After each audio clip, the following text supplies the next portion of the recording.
श्री स्वामी समर्थ। तर आज आपण इथे नवनाथ पारायणाची सांगता केलेली आहे आणि त्यासाठी आपण इथे नैवेद्य काय बनवलेला आहे पाहून घेऊया। तर आज आपण इथे बनवलेले आहे नवनाथांच्या नैवेद्य आपण बनवलेले इथे आहेत उडदाचे वडे बनवलेले आहेत, कारण हे नवनाथांना खूप आवडतात, त्यासाठी नैवेद्यामध्ये उडदाचे वडे हवेतच, तर हे बनवलेले आहेत। त्यासोबतच आपण आता भरपूर असे पदार्थ बनवलेले आहेत। इथे ओव्यांची भजी बनवलेली आहेत, चना फ्राय बनवलेला आहे, वरण बनवलेले आहे, भात, इथे आहे आमरस, शिरा, इथे आहे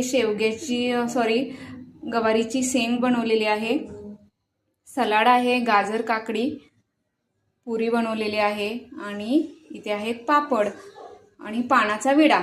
तर हे सर्व आपण श्री स्वामी समर्थ आणि श्री नवनाथांचा नैवेद्य इथे अशा पद्धतीने आपण